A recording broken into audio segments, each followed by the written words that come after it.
eso, pero aunque esté incompleto, cuando lo reciba, pues de alguna u otra manera pueden irlo siguiendo desde una perspectiva bíblica primero, y luego cómo podemos, como cristianos, pues luchar contra la corrupción en América Latina.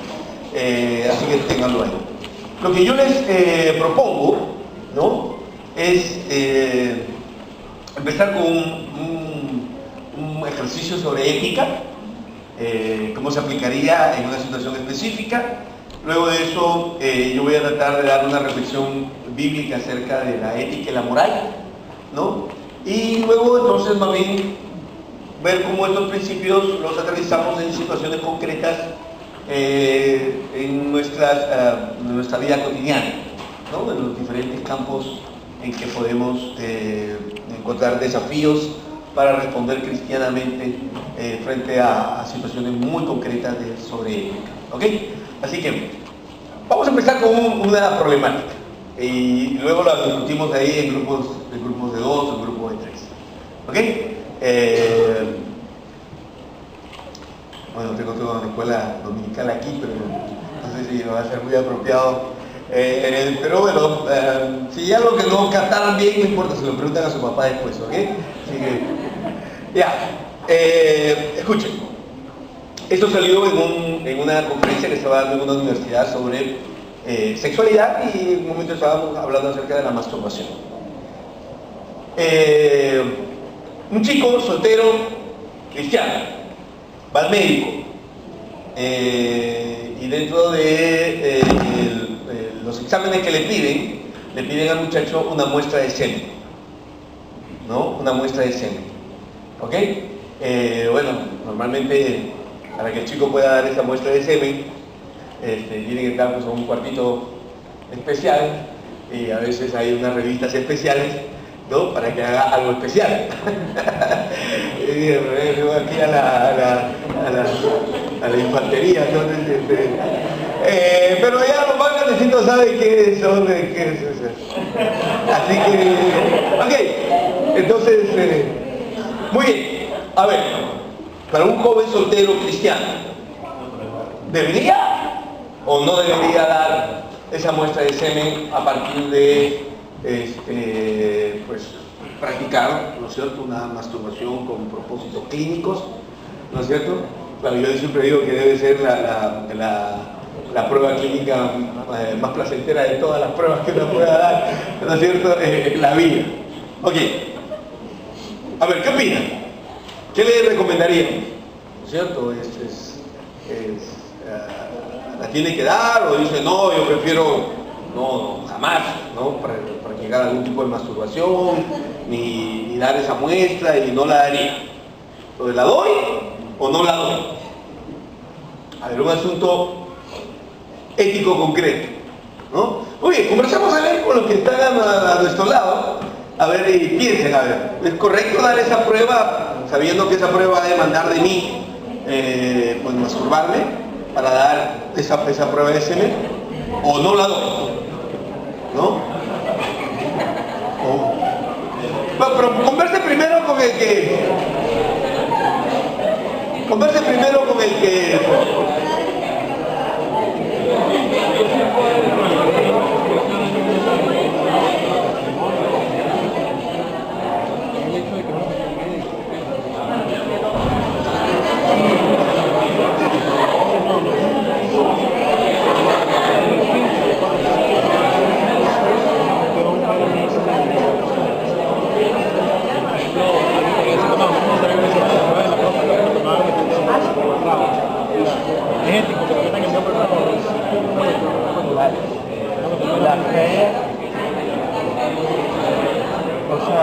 la ética debería estar por encima de la fe o afecta a la fe de alguna forma.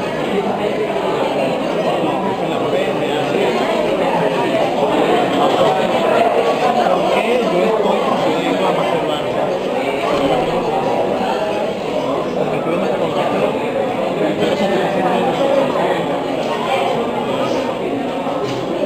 sexual que no tengo, porque no tengo igual, tengo más. Aquí el planteamiento es que es una prueba médica.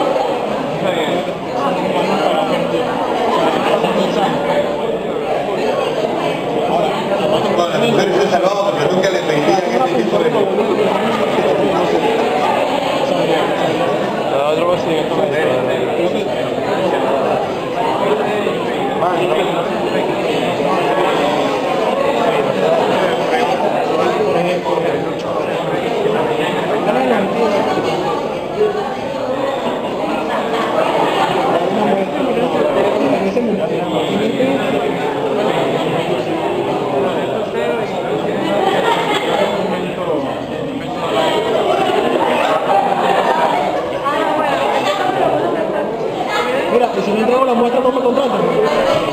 Y si no entrego la muestra no me contratan.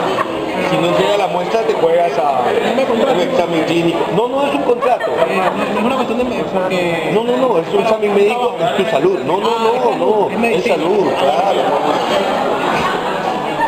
No, yo no sé dónde salió que la muestra de semen para que te contrate. No, es solamente una cuestión clínica, médica, ¿no?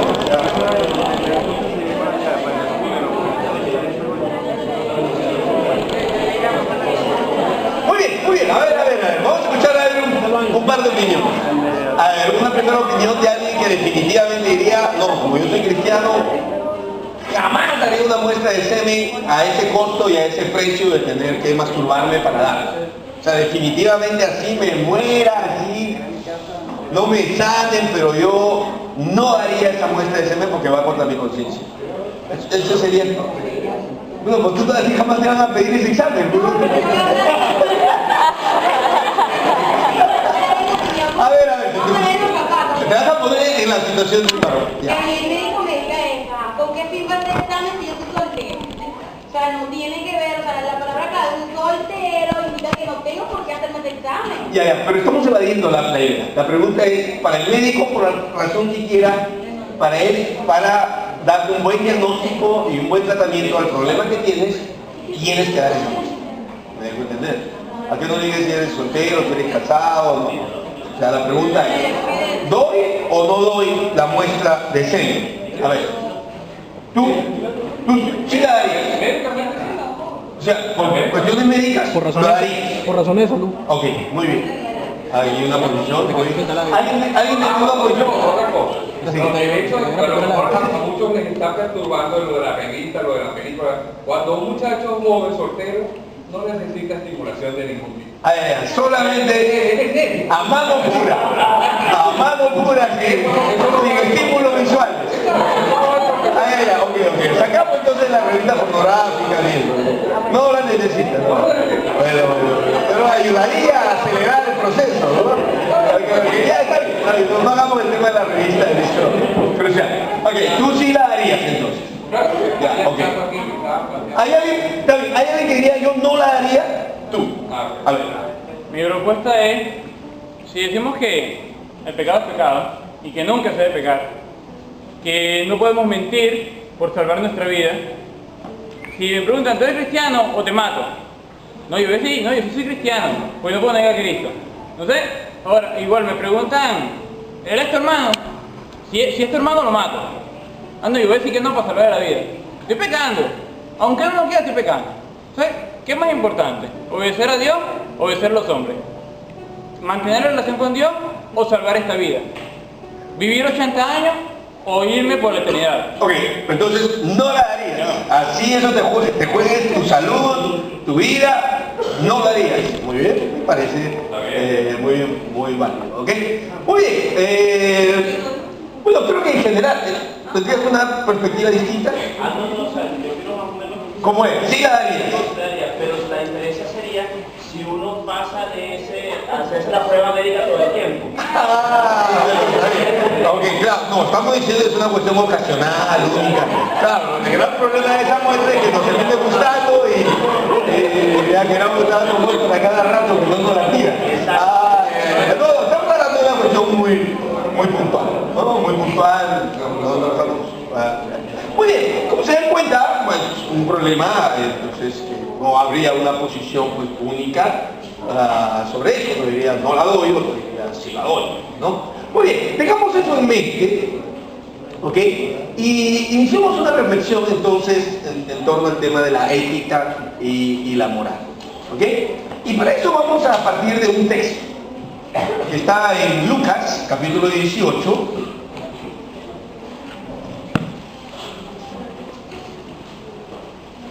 capítulo 18, versos del 18 en adelante. Lucas, capítulo 18, versos del 18 en adelante.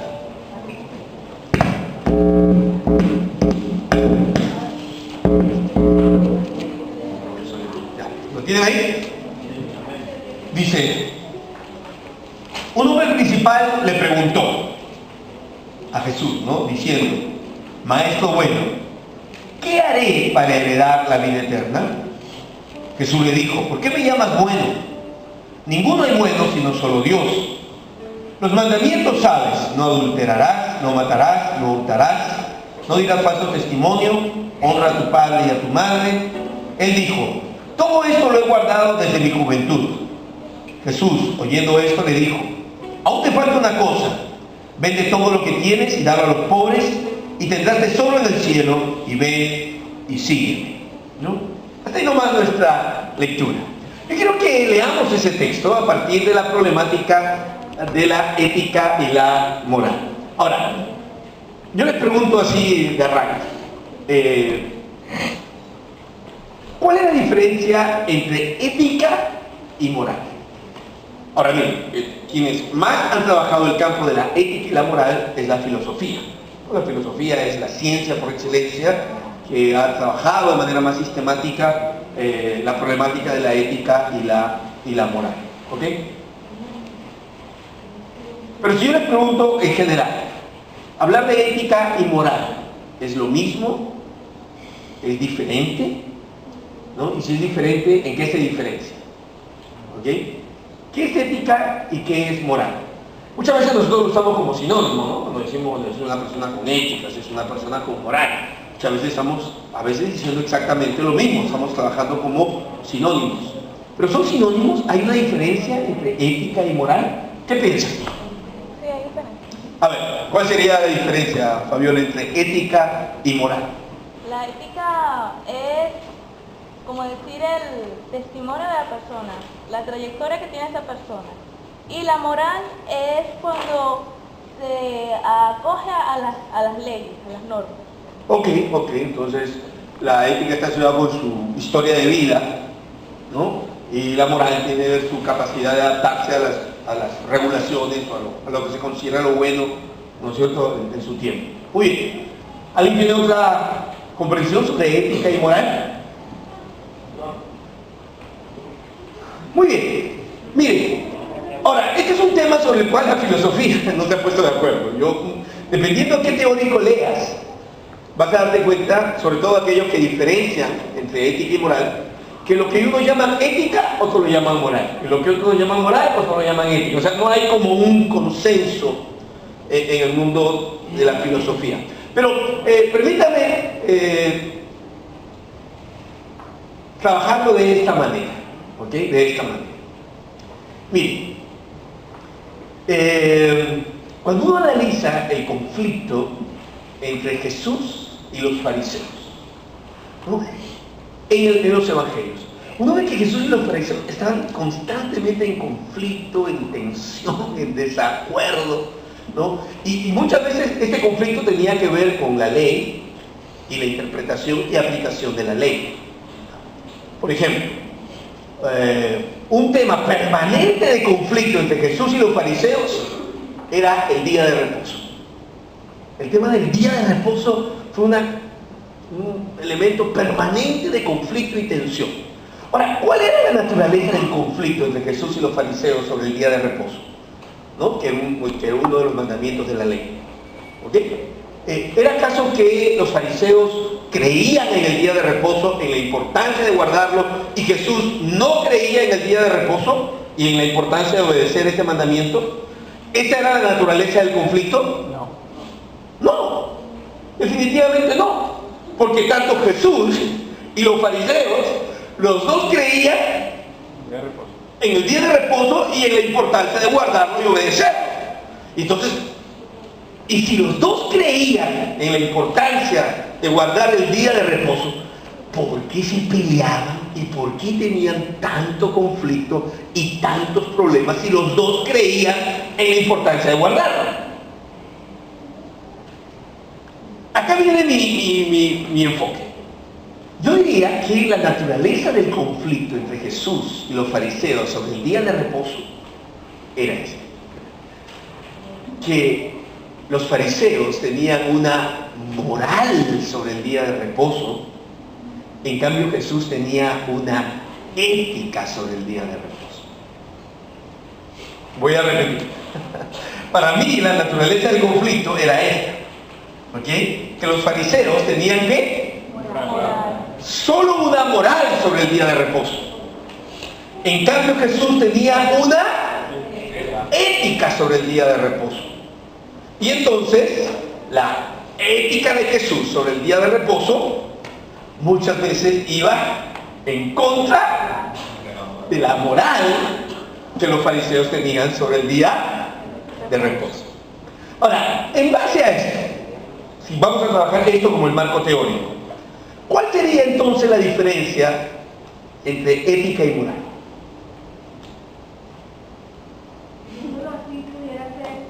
Podemos decir para que te puedan escuchar todos. Yo lo entendería como lo vivencial.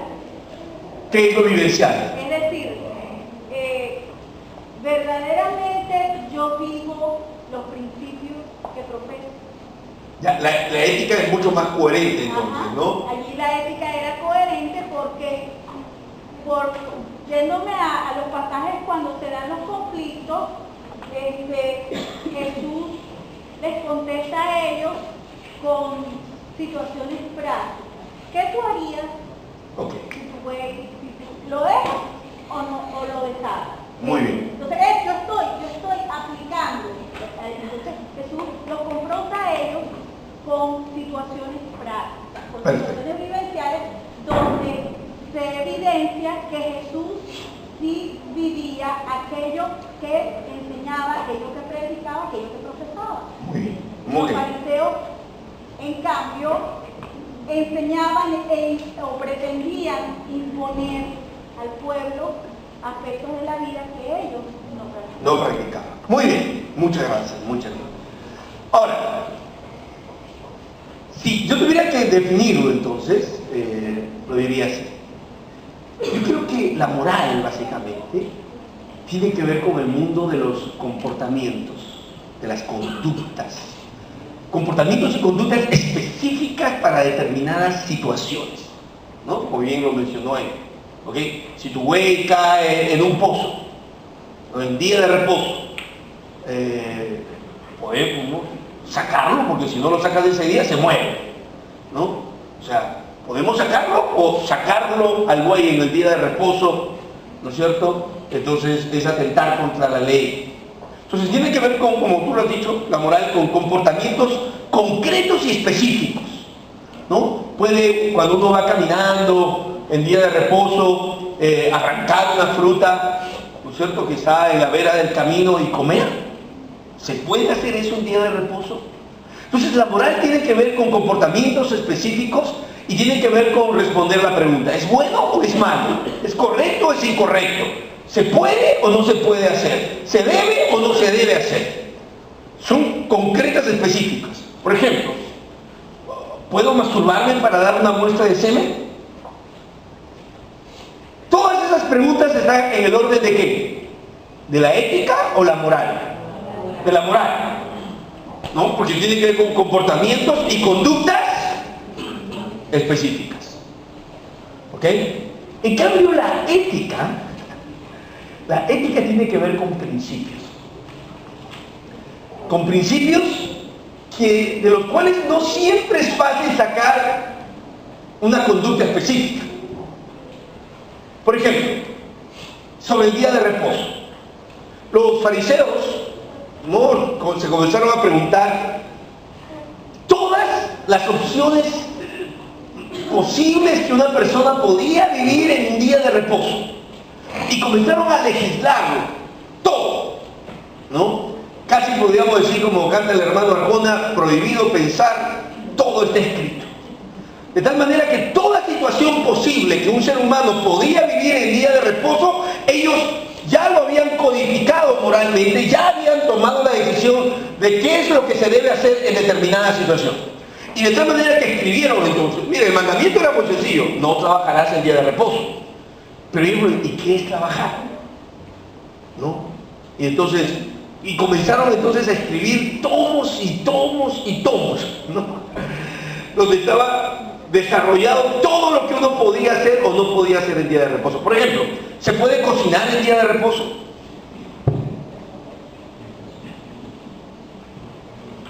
Bueno, los fariseos decidieron que no, por eso cocinaban un día anterior, porque cuando uno cocina un alimento, el alimento se transforma y ya está trabajando y no se puede. ¿No es cierto? Entonces, ya no era cuestión de criterio tuyo, de decisión tuya. Ya lo habían regulado, ¿no? Entonces, ¿se puede comer mientras uno va caminando de un árbol, de una huerta que está al lado del día de reposo?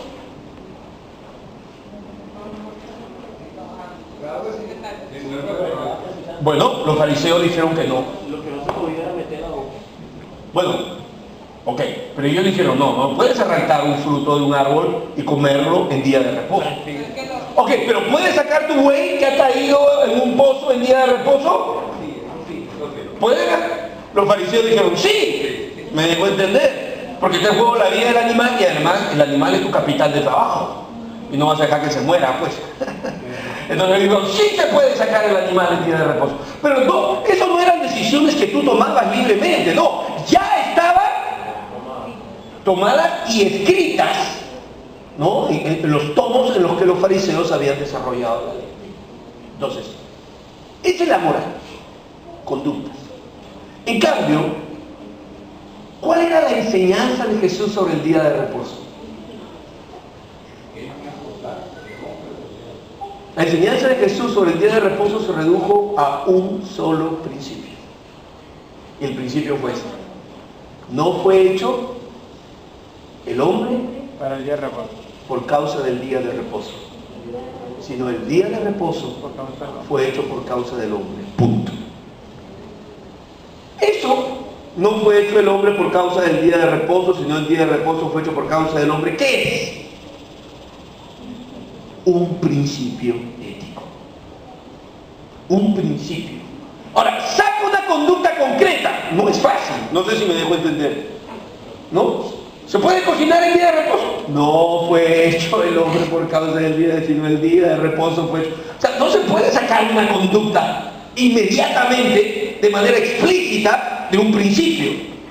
Requiere reflexión de parte de aquel que lo va a aplicar, ¿no? Requiere discernimiento, requiere sabiduría, requiere entender la realidad, entender el principio y saber cómo lo va a aplicar. Pero no salen conductas concretas. Y entonces, lo que uno puede ver, ahora sí ya pueden entender mejor, como la ética de Jesús sobre el día de reposo iba muchas veces ¿en qué? ¿En contra de qué? De la moral de los fariseos sobre el día de reposo. ¿Ok? Entonces, entendiendo esto, ¿ok? Esto nos va a ayudar a seguir reflexionando sobre varios temas. ¿Qué es lo primero entonces que nosotros debemos aprender? Es que, miren, frente a preguntas morales, nosotros no debemos dar respuestas morales. Frente a preguntas morales debemos dar respuestas éticas.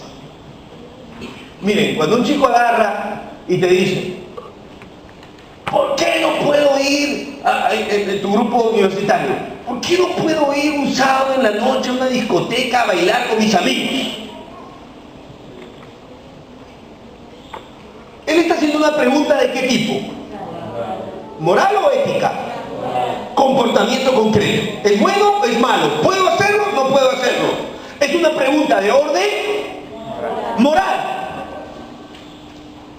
No debemos dar respuestas morales. ¿Cuál sería la respuesta moral? Sí puedes, no puedes, es bueno, es malo, es pecado, a Dios no le gusta, a mi pastor tampoco. No, y si vamos a la discoteca, vamos todos, no va nadie. Bueno, Ok, frente a una pregunta moral, ¿estás dando una respuesta? Claro. Eso no debemos hacer. Frente a una pregunta moral debemos dar respuestas éticas, porque en el fondo lo que él está preguntando cuando dice ¿por qué? Lo que él está diciendo básicamente es ¿cuál es el referente ético que está detrás de este comportamiento moral? ¿No? A ver, ¿en qué atenta contra la santidad de Dios que yo vaya con mis amigos a una discoteca a bailar? Explícame. ¿En qué ofende a Dios eso? Exactamente, o sea, ¿qué es lo que está en juego? ¿Qué principio estoy atentando si me voy un sábado a una discoteca a bailar con mis amigos? Y el gran problema que nosotros tenemos muchas veces es que ni nosotros mismos sabemos por qué. O sea, bueno, no vamos porque somos evangélicos, no vamos porque, bueno, a mi pastor no le gusta, no vamos porque, bueno, no vamos, pues, no vamos porque, bueno, ni siquiera podemos decir, la Biblia dice que no vayamos porque tampoco hay un mandamiento explícito. O sea, no, realmente a veces tenemos serios problemas porque ni siquiera nosotros entendemos por qué no. Pero cuando un chico hace la pregunta, ¿por qué?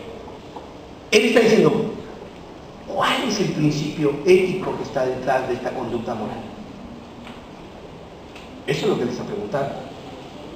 Y ahí tenemos un primer gran desafío. Por ejemplo, volvamos al tema sobre el cual empezamos la discusión, ¿no? El tema de dar una muestra de semen, ¿ok? A partir de un proceso de masturbación. Muy bien. Ahí el tema está en orden moral. Pero ¿cuál es el principio ético? Entonces empecemos a reflexionar. A ver. Le puede quedar el gusto. ¿Ah? Le puede quedar el gusto. ¿Te puede Le puede quedar el gusto. dar el gusto? Quedar el gusto. O sea, que pueda repetir. Ah, que ya. Tu problema es que te guste y que ya el asunto... Sí, porque después, porque no sabe cuándo se va a enfermar de verdad, entonces... A ver. Se quedó constante. Ok, pero la pregunta sería, entonces sería, ¿cuál es el problema con la masturbación? Los pensamientos. A nivel del pensamiento. Ok. ¿No? Pero ¿se puede masturbar uno santamente? O sea, con pensamientos puros, no es posible. Por ejemplo, yo diría, a ver, yo lo voy a plantear en otros términos, ¿no? A ver, estoy un mes de gira fuera de casa, ya, y bueno, anoche estoy muy inquieto, ok, y tomo la decisión de masturbarme, pero pensando en mi esposa. No sé, pienso en ella, ¿no es cierto? Y pensando en ella y recordando nuestras hermosas noches juntos, me masturbo. No pienso en otra mujer, pienso en mi esposa. A ver, esa masturbación, si está a nivel solo de los pensamientos, ¿estaría bien? ¿Estaría mal? ¿O no estaría de repente tan mal, aunque no sería totalmente bien?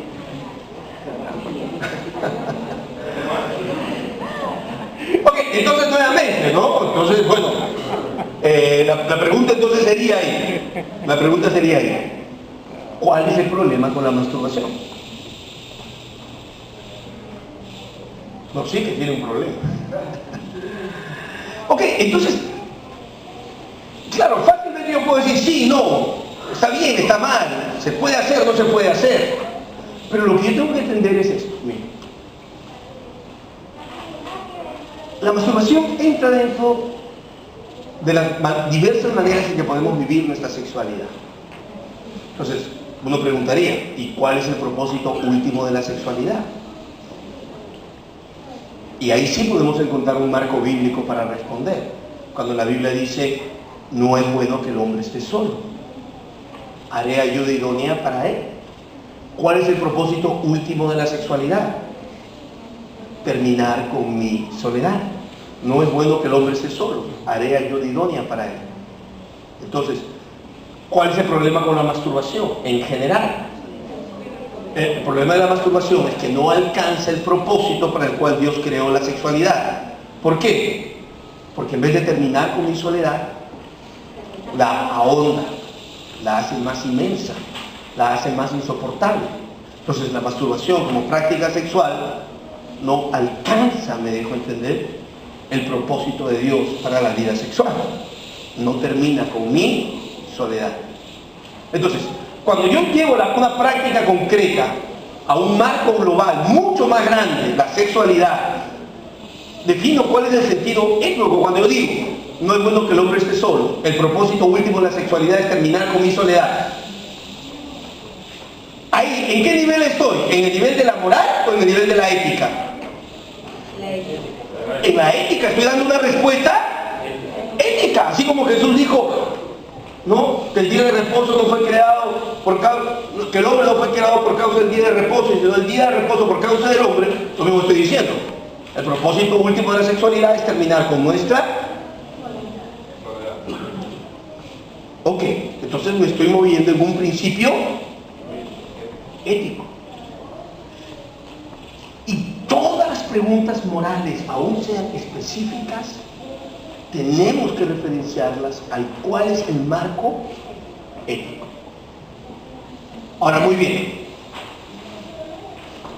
Si entendemos que este es el problema con la masturbación, ¿ok? Y entonces definitivamente no permitiría, ¿ok?, que alguien pues decida hacer de la masturbación un ejercicio diario y cotidiano y permanente. ¿Ok? Muy bien. Ahora, ¿cómo entra entonces la muestra de semen aquí?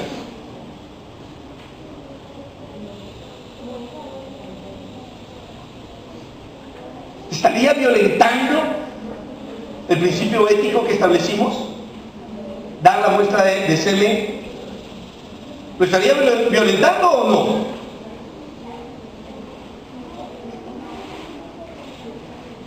Eso es el punto de vista. Para mí no. Hay un texto bíblico que no sé si me permite. Ok, pero está bien, no, está bien. Ahorita dejemos un poco pensar. La pregunta es, ok, esta práctica de tener que masturbarme una sola vez para dar una muestra de semen, ¿estaría violentando el principio ético? No. Desde mi punto de vista no. Ok, entonces este es un primer punto de referencia. El segundo, por ejemplo, cuando Jesús dice, no fue hecho, miren, no fue hecho el día de reposo, no fue hecho el hombre por causa del día de reposo, sino el día de reposo por causa del hombre. ¿Qué es lo que nos está enseñando ahí? No solamente un principio que regula el día de reposo, porque el día de reposo es una institución religiosa, pero una institución religiosa que tiene implicaciones en todos los campos de la vida, aún implicaciones económicas. Porque ¿qué significa el día de reposo? Económicamente hablando, significa que tú decides tener un día económicamente no productivo, cuando la competencia no tiene eso. ¿Dejo entender? Tu competencia está trabajando los 7 días de la semana, pero tú decides. Entonces el día de reposo no es solo una institución religiosa, tiene implicancias económicas, implicancias familiares, implicancias sociales. Lo que Jesús está enseñando es que todas las instituciones están al servicio del hombre y no el hombre para servir las instituciones, sean instituciones políticas, sociales, económicas, cualquiera que sea. Las instituciones están al servicio del hombre y no el hombre al servicio de las instituciones. Entonces Jesús lo que nos está diciendo es que la ley, en cualquiera de sus formas, está al servicio de la vida y de la dignidad de la vida, ¿no? Y no la vida para servir a las instituciones. Entonces ese es otro principio importante, ¿no? Entonces, la sexualidad, ¿es la vida que está al servicio de la sexualidad o la sexualidad al servicio de la vida?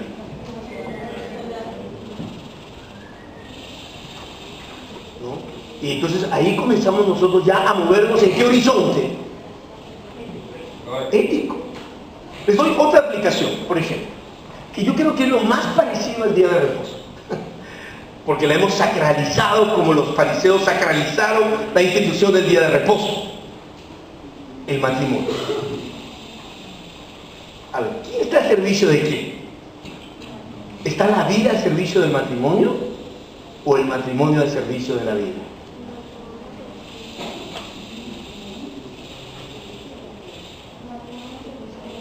Matrimonio al servicio de la vida. Ok. ¿Y qué cuando el matrimonio ya no está sirviendo a la vida?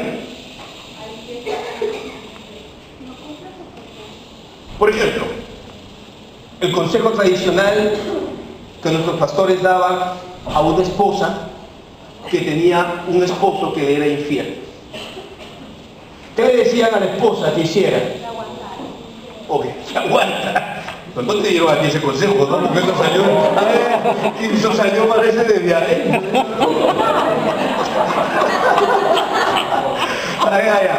No solo que aguantara, sino le decían que fuera a casa y no se negara sexualmente al marido.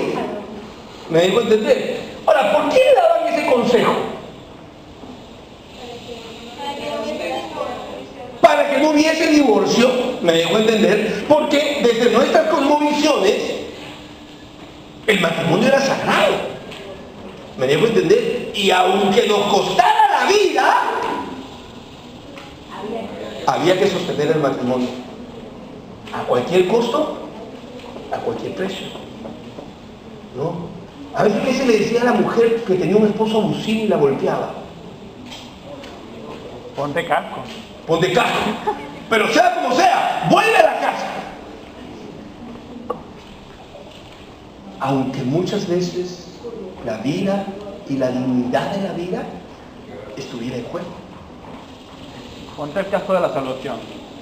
Ok, entonces, ahí nos damos cuenta cómo, así como para nosotros el matrimonio es sagrado y se debe sostener a cualquier precio y a cualquier costo, aunque la vida misma sea sacrificada en eso, esta es la concepción que los fariseos tenían también del día de reposo. La vida estaba al servicio del día de reposo. Entonces, hoy por supuesto ya los consejos han cambiado, ¿no? Con el VIH, por ejemplo, sería un crimen literalmente decirle a una mujer que se siga entregando sexualmente a un esposo infiel. ¿Sí o no? ¿No? Eso sería... Muy bien, entonces, esa es una primera reflexión. Entonces, qué importante es que cuando nos encontramos con problemas morales, tratemos de buscar qué. ¿Cuál es el principio ético que regula? ¿No? ¿Cómo se maneja? ¿Ok? A veces estamos muy entrampados en el lenguaje. El lenguaje muchas veces nos encampa. Miren, y no nos permite ver bien el tema de la moral y la ética. A ver, miren cómo el lenguaje nos encampa. Un chico va a una discoteca, conoce a una chica que ni su nombre sabe, se toman unas copas y luego de eso van a un motel, tienen sexo, al día siguiente terminan y si te vi no me acuerdo.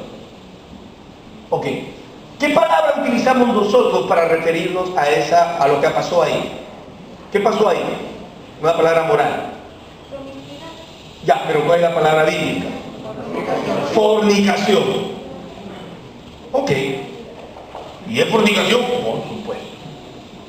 Mire, una pareja, 20 años juntos, tienen 2 hijos maravillosos, 20 años en que se han amado y respetado y han vivido una relación de fidelidad el uno al otro por 20 años. Pero por A, B, C, D, E, H motivos no están casados. ¿Cómo llamamos esa relación? Fornicación.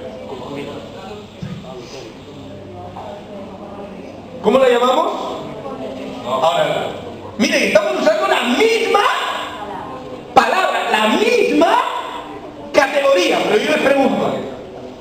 igual? No. Es igual.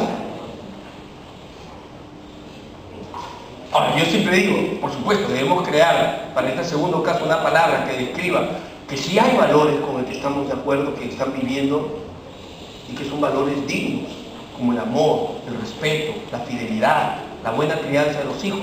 Pero a la vez refleje que por alguna razón no lo están viviendo en plenitud al no vivirlo dentro del pacto matrimonial. Pero yo no puedo ponerlo bajo la misma categoría y ponerlo al mismo nivel. Entonces, ahí tenemos grandes desafíos en la construcción de nuestro lenguaje, porque nuestro lenguaje también muchas veces no nos permite discriminar una situación de otra situación. ¿Ok? Sí. Yo quiero hacer justamente en este último tema, quizás con el muchacho que lleva la discoteca, nosotros a lo mejor utilizamos el término fornicación desde la perspectiva de la moral, pero cuando estamos utilizando fornicación en una situación como la que uno dice 20 años, yo creo que ahí el término de fornicación está aplicado desde una perspectiva ética. O sea, ¿qué problema ético hay en esta persona que tiene 20 años viviendo, declarándose el amor, viviendo, siendo fieles y no han tenido una ejecución ética al respecto? Me parece bien, ¿no es cierto? Entonces, pero ahí se dan cuenta que debemos entrar a la realidad con un sentido ético, porque si no, o sea, definitivamente nuestro acercamiento va a ser pues muy distorsionado, ¿no? O sea, usar una categoría para describir una relación que no tiene nada que ver con lo otro, a veces termina haciendo más daño que bien. Ok, vamos a avanzar para ir entendiendo algunas más cosas. Entonces, el primer principio que hemos aprendido es: una pregunta moral necesita una respuesta ética. Y hay que prepararnos para dar esas respuestas éticas. Exige una alta preparación de cosmovisión bíblica, de los grandes valores bíblicos. Ahora, segundo, la moral cambia en el tiempo. La ética no. La ética no cambia. La moral sí. Les voy a dar un ejemplo. A ver, para las mujeres que están aquí. ¿Cuántas sienten que están vestidas decorosamente? Según el término bíblico de decoro, hay que vestirse decorosamente. A ver, ¿tú estás vestida decorosamente? ¿Tú? A ver, ustedes. A ver, ¿tú estás vestida decorosamente? ¿Ustedes allá? Muy bien, miren. Si estuviéramos aquí mismo, 50 años atrás, todas están vestidas como mundanas. ¿Sí o no? Aquí ni una. Bajo el criterio de decoro, 50 años atrás, mundanazas todas. ¿Ah? Al señor no, si yo le veo la pantorrilla de acá, mano, ¿cómo va a venir eso, por favor? No había que mostrar nadita. No, ya ver el cuellito, ¿cómo anda el cuellito? No, alguito se le ve, cuidadito, Ok. Miren, claro, el principio del decoro, que es un principio ético, no va a cambiar. Pero como cada generación entiende lo que es vestirse decorosamente, eso sí cambia. Eso sí cambia. ¿Me dejo entender? Entonces, los principios éticos no cambian, escuchen bien esto, no cambian porque están asociados al... Escuchen bien esto, por favor. Están asociados al carácter y ser de Dios. Amén. Los principios éticos de manera directa no están asociados a la Biblia.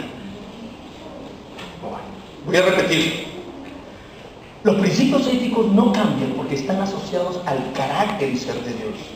El amor es un principio ético eterno porque Dios es amor. La justicia es un principio ético eterno porque Dios es justo. La compasión y la misericordia siempre van a ser principios éticos porque Dios es compasivo y misericordioso. La verdad va a ser otro principio ético fundamental en la vida porque Dios es verdadero. Están asociados al carácter y ser de Dios. No directamente a la Biblia. O sea, sí están conectados a la Biblia en la medida que la Biblia me revela el carácter y el ser de Dios. Pero no está atado a la letra de la Biblia. Porque hay maneras de aplicar la Biblia que niegan el carácter y el ser de Dios. El Dios que la dio. Por eso hay ciertos predicadores, ¿no? Tenemos que cuidar eso en la iglesia que dice: ¡la Biblia dice! ¡Pah! Miren, yo no tengo un problema con lo que la Biblia dice. Yo lo que tengo el problema es que la manera en que tú estás interpretando lo que la Biblia dice va en contra del carácter y el ser de Dios que dio esa Biblia. Nunca la ley puede ser aplicada en contra de la vida y de la vida digna, porque la vida siempre está por encima de la ley. Ahora, normalmente la ley y la vida no deberían contraponerse. Nunca deberían contraponerse. Pero porque vivimos en un mundo caído, a veces se contraponen. Pero recuerda, cada vez que la ley y la vida se contrapongan, Dios es el Dios de la vida. La vida siempre va primero. Esa fue la gloria de las parteras de Egipto. De las parteras de Egipto bien pudieron haber, cuando se le dio la orden de parte del faraón, que hicieran ¿qué? Matar a los niños.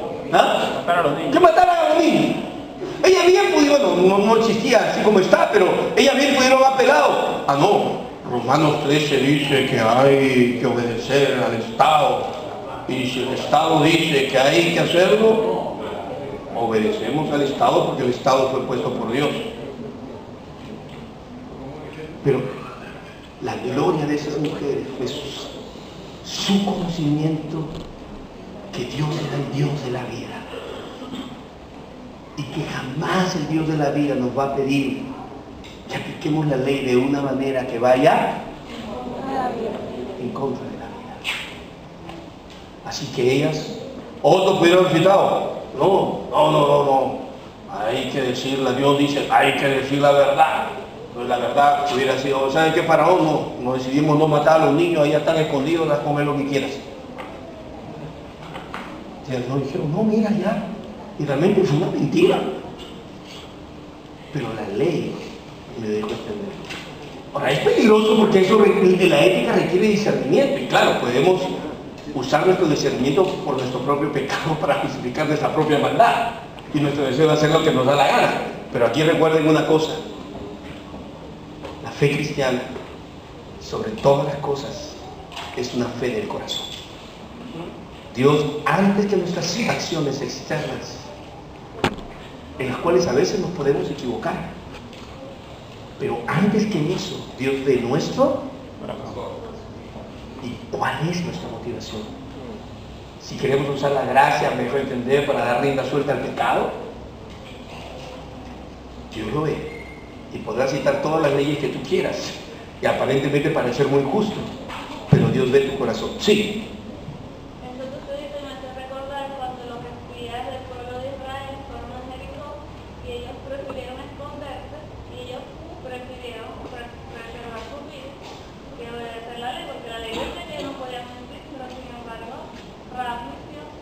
Por eso, esa es la actitud del legalismo. ¿Qué es el legalismo? El legalismo es que ha casado a Dios con la ley. O sea, Dios igual ley. ¿No es cierto? ¿Me dejo entender? Y ha divinizado la ley. Y ahora sí podemos entender ese texto. Porque el joven rico entendía, ¿no?, que la fe básicamente consiste en ¿qué? Cumplir la ley. En guardar mandamientos. Y yo les digo que muchas veces la iglesia evangélica, y esta es la percepción que nuestros compañeros en la universidad tienen acerca de la vida cristiana. No, la vida cristiana consiste en obedecer mandamientos y cumplir leyes. Entonces, si yo me meto ahí, ya me van a codificar de mandamientos y leyes y me van a decir lo que es bueno, lo que es malo, lo que tengo que hacer, que no tengo que hacer, a dónde ir, dónde no ir, cómo decir. Bueno, yo de eso no quiero saber nada. Y si fuera la vida cristiana así, yo tampoco. Pero el gran desafío que Jesús le va a plantear al joven de aquí, bueno, no es joven, sabemos que es joven por otro relato, no, es esto. Lo va a desafiar a dejar una vida marcada y vivida únicamente en el horizonte de la moral, a que la comience a vivir en el horizonte de la ética. Porque Jesús le va a plantear en qué consiste la vida cristiana. Y la vida cristiana no consiste en cumplir mandamientos. La vida cristiana consiste en tomando tu cruz, ven y sígueme. El corazón de la vida cristiana consiste en seguir a Jesús. Seguirle. Claro, probablemente al seguirle vamos a encontrar mandamientos que obedecer y cruces que tomar, pero la vida cristiana no consiste en tomar cruces ni en cumplir mandamientos. El corazón de la ética cristiana consiste en seguir a Jesús. Y le seguimos con un solo anhelo. Le seguimos con el deseo de, al estar cerca de Él,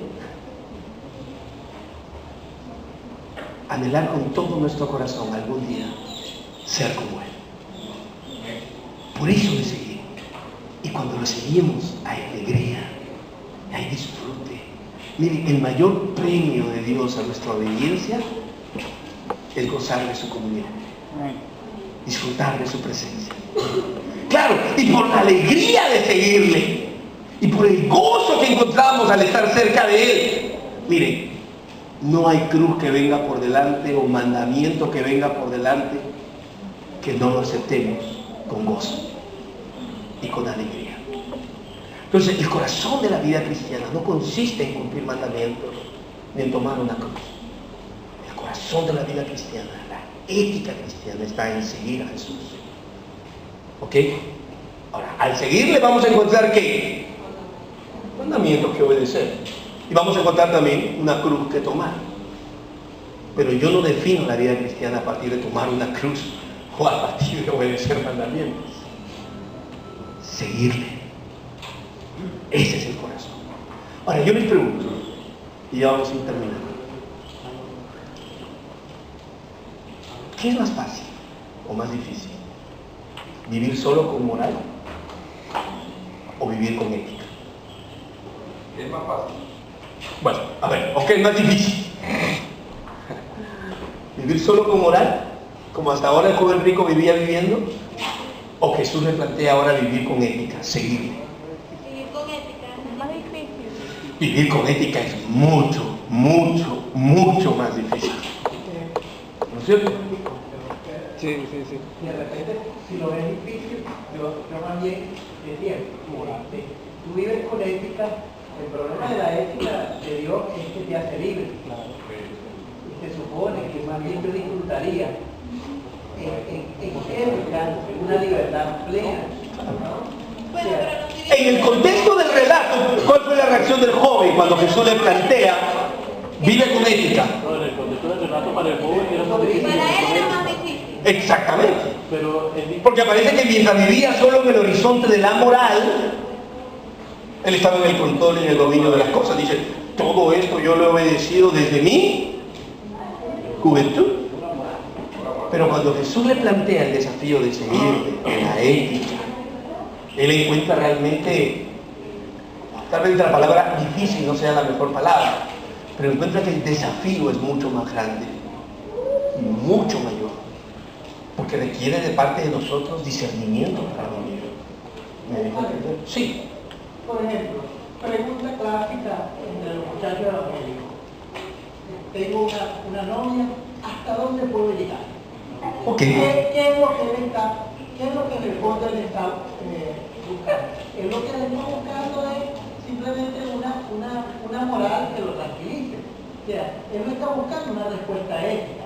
Él simplemente quiere que el pastor le dé una lista o es la misma lista que quieren los casados para ver hasta dónde yo puedo, qué es lo que yo puedo hacer en mi casa, en la casa de mi esposa. Claro. Si a mí me ponen esa lista, yo me siento bien. ¿No? Aquí yo creo que a mí me parece el planteamiento de Alex, bueno, aquí él nos invita a que comencemos a ver estas cosas no desde el punto de vista de la lista, Exactamente. de la lista moral o de las respuestas morales, sino que comencemos a ver, a involucrar un poquito a Dios. Es el mismo caso del muchacho que dice no voy este domingo porque tengo que estudiar. Ah, pero tú lo invitas a un evento, un compromiso en la iglesia y dice, no puedo hacer eso porque tengo un compromiso en la iglesia. Es decir, yo creo que nosotros estamos ahorita a un nivel en donde nosotros jugamos con la moral y aplicamos la moral, y eso es lo que permite el código moral, jugar con mi conveniencia. En cambio, con la ética es una sola. La ética me confronta con lo que yo soy, me reta